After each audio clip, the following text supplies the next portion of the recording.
कि में भी तीन तरीके हैं। पहला, जब फ्रॉस्टर, जैसे मैं फ्रॉस्टर हूं, मैं अपना बैंक अकाउंट यूज कर रहा हूं या फिर अपने एसोसिएट का बैंक अकाउंट यूज कर रहा हूं पैसे लेने में, तो ये फर्स्ट कैटेगरी में आता है।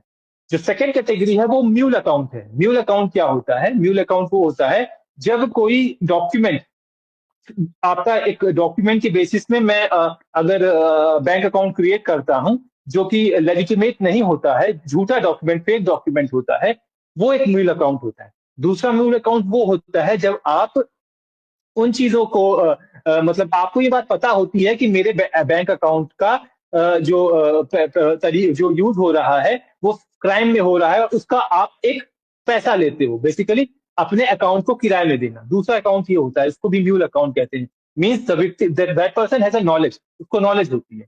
तीसरा जो अकाउंट होता है वो होता है जब आपको नॉलेज नहीं होती। फॉर एग्जाम्पल, मैं नेता हूं, मैं पॉलिटिशियन हूं, मैं सबका अकाउंट खुलवा रहा हूं, मैं बोल रहा हूं सबके जन धन योजना के तहत लोगों में पैसा आएगा, तो मैंने उनका अकाउंट ले लिया, उनका ओटीपी, अपना नंबर डाल दिया ताकि ओटीपी मेरे पास आए।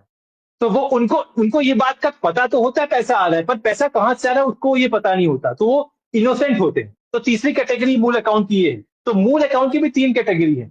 एक जिनको पता होता है, जो किराए पे देते हैं। दूसरा, जिनको पता नहीं होता है, वो किसी न किसी जरिए से किसी के कहने पे आकर के अपना अकाउंट दे देते हैं। दूसरा, और तीसरा, जिनको ये भी पता नहीं है कि उनका अकाउंट यूज हो रहा है, जैसे कि आधार कार्ड, पैन कार्ड का इस्तेमाल करके किसी का ऐप। तीसरा जो अकाउंट है वो है मर्चेंट्स का अकाउंट। फॉर एग्जाम्पल, मैंने फ्रॉड किया और उसका इस्तेमाल मैंने किसी दुकान में जाकर के पैसे दे करके कर दिया।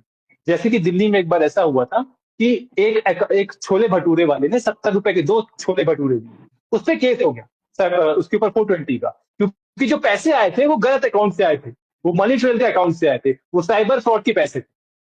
तो ये तीसरी कैटेगरी, बेसिकली तीन कैटेगरी